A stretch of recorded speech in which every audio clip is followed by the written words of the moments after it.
Express highway প্রকল্পে কাছাড়ের কাটিগড়ায় ভূমি অধিগ্রহণ নিয়ে অনিয়মের অভিযোগ। তালিকায় নাম বাদ পড়ার দাবি জমির মালিকদের, তদন্তের আর্জি।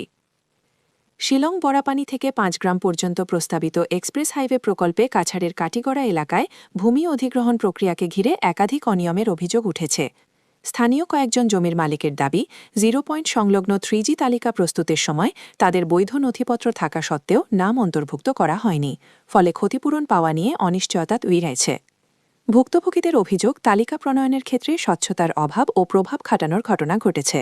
কয়েকজনের মতে একটি মধ্যস্থতাকারী চক্রের সক্রিয়তায় প্রকৃত মালিকদের বঞ্চিত করা হয়েছে।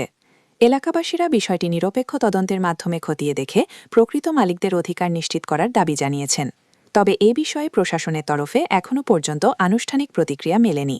কাটিগড়া থেকে সমীন্দ্র পালের প্রতিবেদন, ঈশান বাংলা নিউজ। রোড যেটা আর কি, তো আজকে আইসুন তারা ভেরিফিকেশন 3G জোয়ার। তো আমি আইসি আইয়া তো প্রথমে আমার দলিল তার কাছে দেখাইছি বলে আমার তো জায়গা তারা কত দখল করলেন সিন্ডিকেটে। হ্যাঁ, তখন সিন্ডিকেট বাড়ি আমার মানে উল্টা ফায়ার করিয়া তারা আমার আক্রমণ করতে হবে। জায়গা আছে, আমার দলিল আছে, এখন আবার তারা দলিল দেখাইছি বলে তারা কথা দলিল মূল দলিল আনছে, মূল দলিল দেখাইলাম। দেখানোর পরেও তারা মানে তারা আমার দিব কোনো রেসপন্স দিছে না, কোনো সেন্ট্রাল রেসপন্স দিছে না। মন্ডল যে ফাটোয়ারি যেটা হেও কোনো রেসপন্স দিছে না। নিশ্চয় তারা কিন্তু একটা পেক করিয়া কেন আইছি, বুঝছেন কি দেখছি 100% কেলেঙ্কারি হয়। কারণ অনেকের মাটি নাই কেন, তারা এখানে আইছি উপস্থিত। আমরা মাটির জমির মালিক, বুঝছো না, আমরা মানে আমরা জায়গা দেখাইতে আইছি, ওখানে আমরা তারা বাধা দেওয়া সিন্ডিকেটের পার্টি যারা আইছে। মুখ্যমন্ত্রীকে বলতে চাই যে এটা সমূলে এই যে যারা সিন্ডিকেট আছে তারা ধ্বংস কর, জমি মাফিয়ারা তার ধ্বংস করো। ওখানে আমি বারবার করি আর